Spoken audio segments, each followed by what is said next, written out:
double Fibonacci, you basically start from the low range of the day, and this happens to be the low range of the day at 142.92, and then you take the range of the candle. But of course you use the pre-release.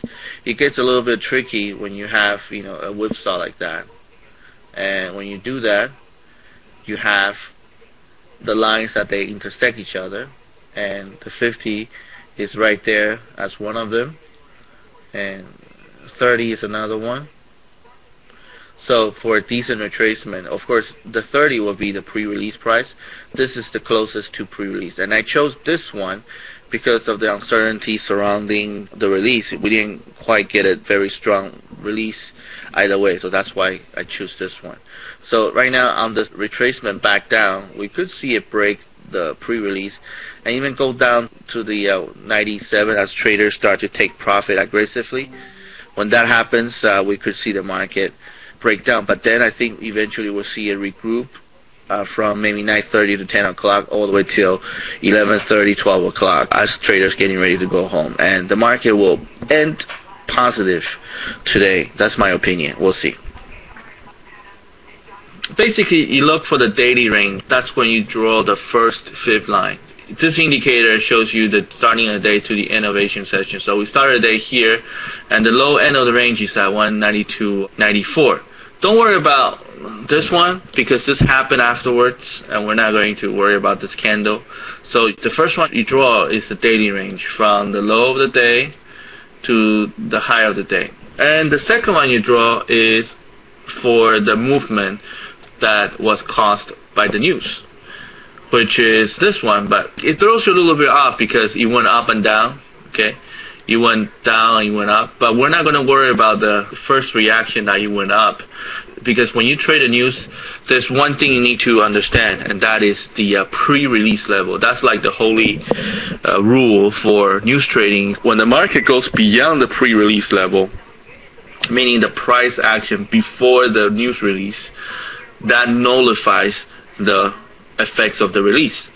Because you think about it, if the market moved 50 pips after the news, okay, that's the effect of the news. Now if it comes back 50 pips and 151 pips, that means the effect of whatever the news caused is over. So the pre-release level is like the rule, the one rule that when you trade the news, when it goes beyond the pre-release, you get out. There's no point staying because the effect of the news is over.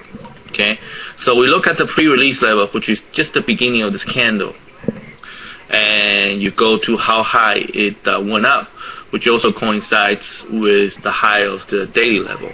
Alright, so you draw these fib lines and make sure they're nice and neat. The top they match, and then what you do is, let me go to like a minute chart so you can see.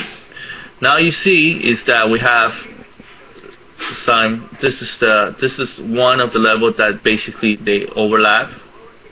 There's another level here that they overlap. There's another level that's here that overlap, and of course there are more levels that overlap. So what I'm looking for is levels that overlap, because the reason why I use those two Fibonacci lines is because traders tend to use different ranges, right? And you might be looking at the market looking at one range. I look at the market looking at a different range. So you don't know which ranges every other trader is looking at. And that's why Fibonacci trading is kind of iffy. It depends on how one person look at the market. Somebody may say, you look at from daily range. Some may say you look at different. So there's a lot of school of thoughts in there.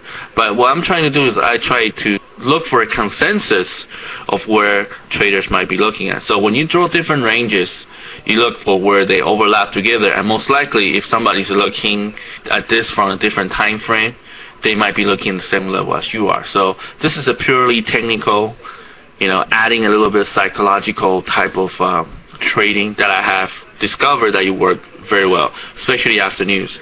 So you look at these levels and you look for them to bounce, and that's how you would get to the levels when you are trading the news. Right now, the market is already at the 45, pretty much close to the level that we were before.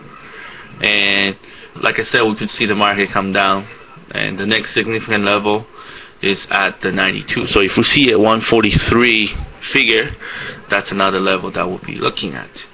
So that's how you do with the double fib, how to draw them, how to use them basically.